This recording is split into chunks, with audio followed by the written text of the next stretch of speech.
Яхан хүлээж. Гэхдээ энэ гişүүд бүрээр хийхэд дагуу асуудал тавьчаад байхад ингэж цааргалж болохгүй шүү дээ.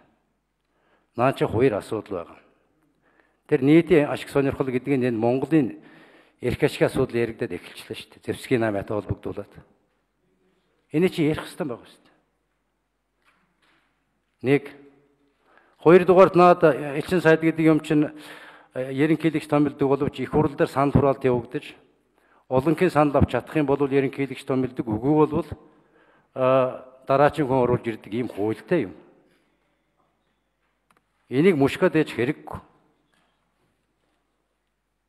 Тийм учраас энэ гишүүдийнхээ 22 гишүүний бүр эрхийг хүндэтгэхэд наад сонсголоо хий.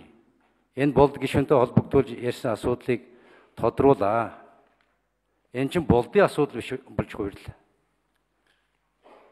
Олон улсын харилцааны туйлын эмзэг сэдвийг хөндөж эхэллээ. Зэвсгийн намаа гэдэг юм чинь.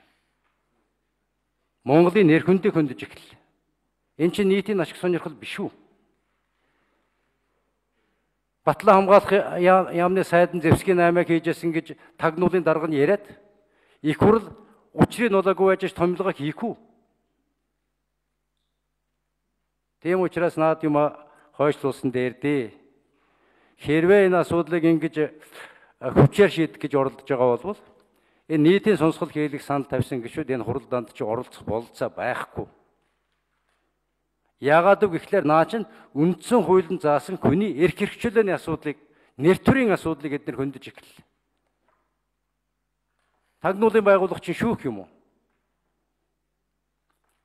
Энэ нэг юм чи хараад байхлаар тэр Сталины үеийн Ёжов Бэри хоёр л надад харагдаад байгаа юм да.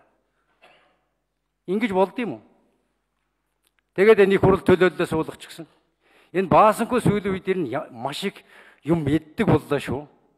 Тагнуулын дарагтаа би уулзж яхад гээд 3 удаа мэдгдэл хийлээ. Сөрдүүлээд байгаа юм хаашаа юм. Одоо хойд солонгостой очиж уулзсан болж таарлаа. Тэр бичгийг мэдсэн болж таарлаа.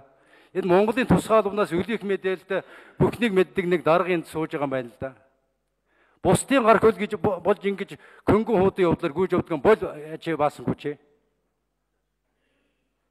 Ийм учраас энэ 22 гишүүнийхээ бүр эрхийг хүндэтгэе. Хүндэтгдгүй бол энэ хуралд чинь үндсэн хууль зөрчсөн гэдэг шалтгаанаар бид нар хуралд суухгүй. Тэгээ хурлаа хийцэг. Их хурлын дарга гишүүдийнхээ нэр хүндийг хамгаалах арга хэмжээ аваа. Арай дэмдэж байна. Энэ гишүүд чинь ингэж халдаад байхад яагаад чимээгүй суугаад байна? Ямар хоёр хүнийг цаазлах нөхцөлийг бол тангас юм. Нэрийг гаргаж ир тэр хоёр солонгосынхаа.